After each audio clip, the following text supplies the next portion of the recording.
It is February 2nd, 1945. A dense fog hangs over the ruins of a French village near the Rhine.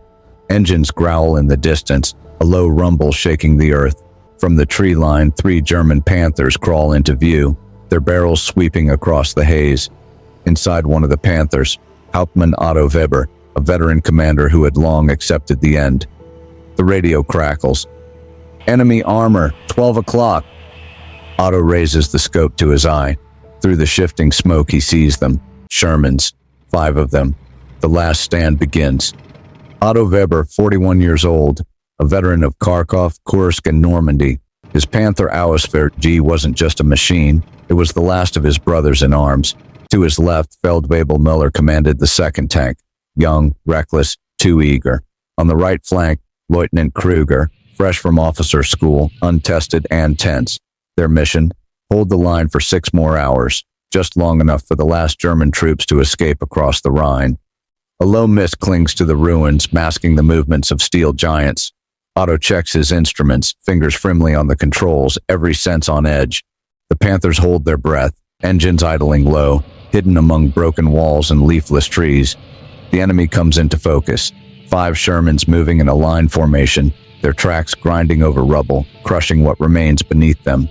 Inside Otto's Panther, the air feels like it could shatter from the weight of waiting. The loader shifts nervously, wiping sweat from his brow despite the cold. Over the radio, a voice cuts in. "Müller, sharp and steady." "Ready, Hauptmann?" Otto scans the scene. Range, 800 meters. He can see the white stars gleaming on enemy hulls. His grip tightens. No one speaks. Every man listens to the rasp of their own breath, the distant clatter of tank tracks, the thrum of engines. Then the fog shifts, just slightly, revealing the Shermans in stark silhouette. This is it. Otto leans in closer, voice firm yet quiet. "Hold, steady."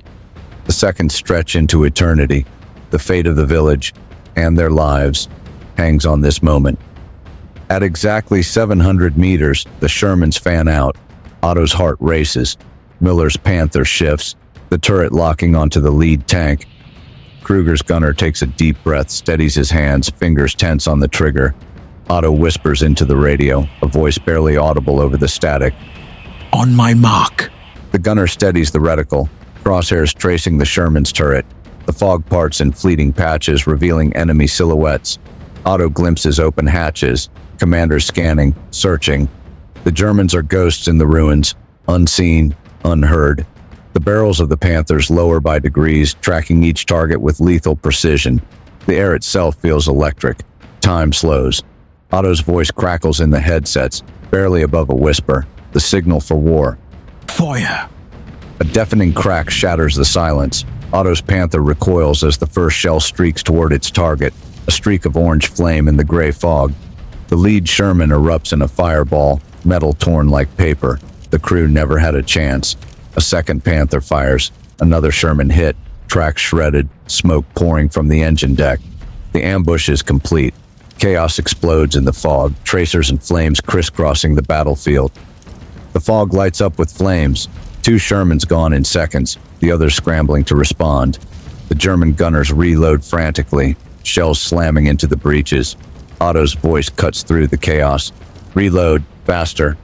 Kruger's Panther lines up a shot, the young commander's hands shaking as he barks an order. "Fire! Now!" The shell flies, a near miss kicking up dirt and shrapnel.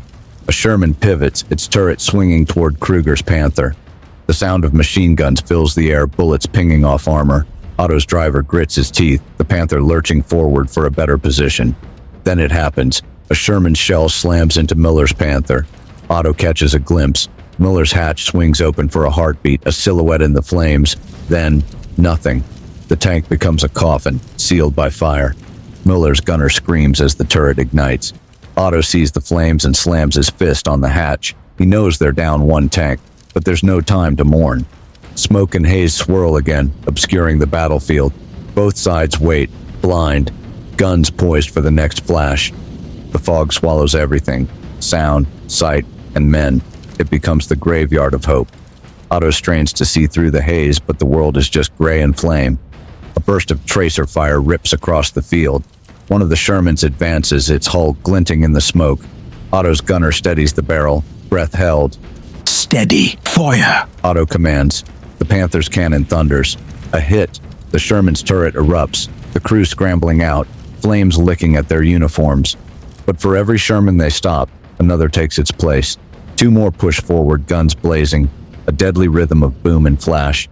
Kruger's Panther tries to reposition, but the churned-up ground bogs them down. Tracks spinning, they become an easy target. A Sherman shell slams into Kruger's hull. Smoke billows from the tank, but somehow the crew survives. Otto grips his radio, voice tight. Kruger out. Now. The battlefield is a hellscape. Metal and mud, smoke and screams. The German line buckles. Each minute stretches like a lifetime. 4 hours left. Otto clenches his jaw. They will not hold. Smoke chokes the air. The wreckage of Muller's Panther burns in the fog. A grim beacon on the battlefield. Otto sees the turret, half submerged, its gun silent. Kruger's tank limps, barely moving, tracks damaged, engine whining. The Sherman advance is relentless now, closing in from multiple angles. Otto feels it deep in his bones. They're being hunted. His Panther is the only gun left holding the line. We're not getting out. Kruger's voice cracks over the radio. Otto breathes in sharply, watching the enemy tanks fan out like predators in the mist. His eyes harden. The radio crackles. Artillery in the distance. Explosions pound the ground, shells tearing into the earth, ripping holes where soldiers once stood. The fog is both a blessing and a curse. It hides them, but it also blinds them. Otto checks the ammo counter. Only 3 rounds left. He looks at his crew, weary, cold, silent.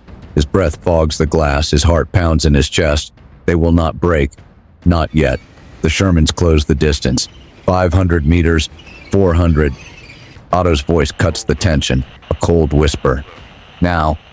Otto's Panther fires first, a single precise shot. The Sherman erupts, turret hurled skyward in a burst of flame. Kruger fires next. His shell ricochets off the lead Sherman's armor, sparks showering, but no kill. The Shermans answer with a blinding storm of tracers and high explosive shells. Otto's driver shouts, "Incoming!" But it's too late. A high-velocity round tears into Kruger's Panther, the turret buckling under the blast. Otto's radio hisses, one final broken breath, then silence. The boy is gone. Otto is alone.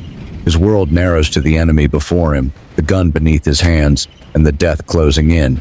300 meters. 250. He squeezes the trigger again. Another Sherman flares up, smoke billowing into the gray sky. The third tank fires. Dirt explodes around Otto's Panther. Shrapnel slashes through the cabin. His loader screams, blood blooming on his sleeve. Otto shouts over the din. Keep loading. The Panther lurches forward, its final shell loaded. The battlefield trembles, machine guns hammering in bursts. Otto's breath rasps, chest tight, vision blurring. The fog thins just enough for him to glimpse it. A line of Shermans, fanned out, relentless. Otto knows the end is near. He tightens his grip on the trigger, one final time. For a heartbeat, his mind drifts.